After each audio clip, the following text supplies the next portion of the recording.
The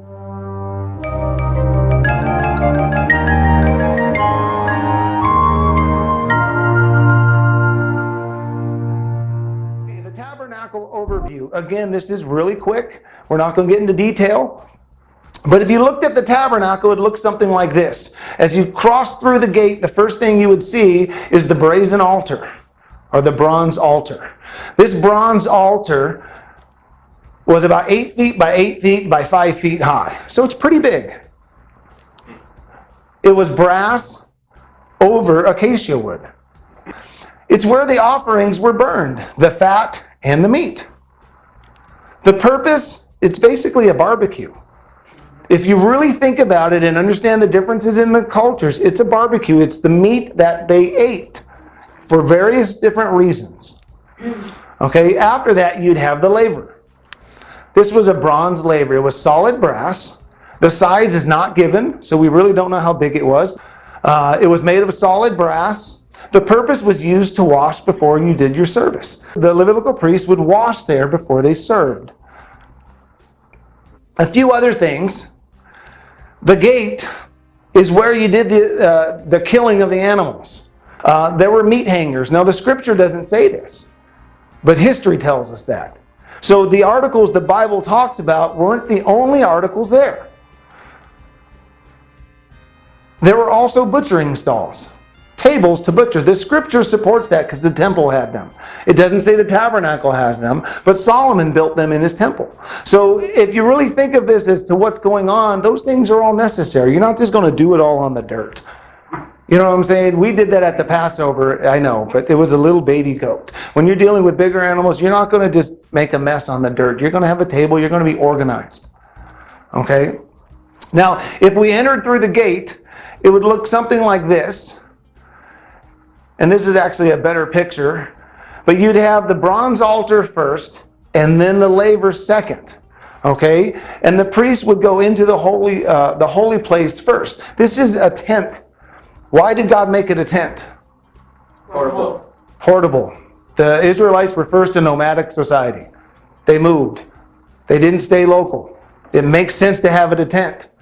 But we get so stuck on build it exactly like this. But then Solomon didn't.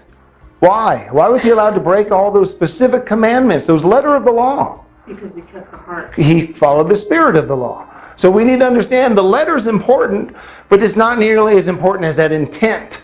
Because the tabernacle and the temple serve the exact same purpose. Okay? If we go into the tabernacle, we would see the holy place. And the holy place has basically 3 items. On the left is the golden lampstand. Okay, the golden candlestick basically. Okay, it was made of pure gold, which was beaten with a hammer. The specific instructions, you can't mold it. You can't melt it down and mold it into this golden lampstand. It had to be beaten. That's a difficult job to do. But that's what the instructions were. It had 7 candles, 6 branches, and it had knops the shape of almonds throughout the branches and the stem. It was to be lit continually. So this was to always have fire burning on it. The purpose, the scripture clearly says, so it lights up the tabernacle. This was their lighting system. That's the main purpose. To the right is the table of showbread. And I have a different opinion on this, so you're going to have to bear with me. It's not in this lesson, but it's in like 3 lessons from now. But the table of showbread was 3 feet by 2 feet by 1.5 feet. I'm not giving you what's the arm length? What do they call that? The cubits. Because it's just easier for me to understand. I'll translate it. It's just easier to get the understanding that way to me. It was gold over acacia wood, so it was made of wood, then overlaid with gold. It had 12 loaves of bread, and the difference I have is I think that these were leavened loaves of bread. Okay, I don't really want to get into all the details. It's in a future lesson, but it paints a slightly different picture. It's not that critical, but that's just my opinion. It had dishes for bread. Spoons for there were spoons for the oil and pitchers for the bowls and for the bread. It's basically a table to eat. The purpose was for the Aaronic priesthood to eat. I'll give you a hint. This is the communion table. That's what it is. If you trace it through history, it became known as the breaking of bread, and the apostles did it. It's the same table. So it was for the priest to eat a meal, to have an intimate social meal.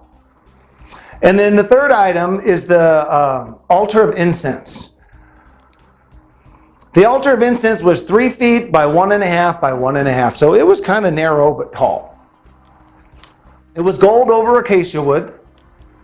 It had 4 horns of gold all the way around it. So 4 horns. There was a censer in it to burn incense.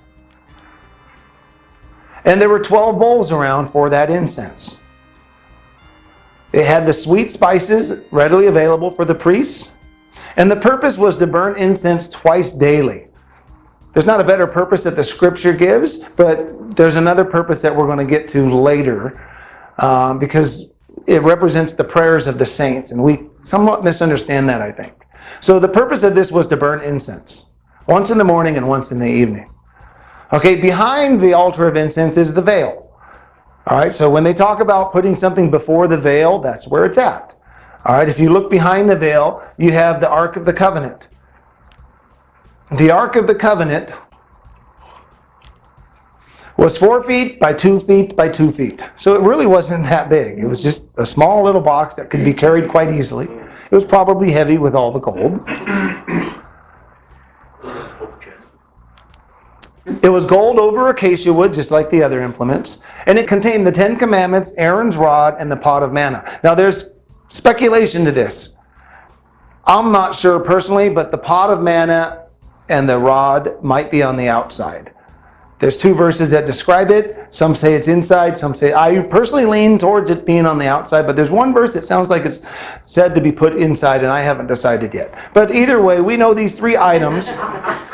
We know these 3 items are associated with the Ark of the Covenant. The mercy seat was on top. That's where God dwells. The purpose was to commune with God. This is where the high priest would go and speak with God once a year on the Day of Atonement. So that's what when we're talking about the tabernacle, this is what we're talking about. That's just an overview of what the tabernacle looked like. That way we can have an idea of, what we're getting into.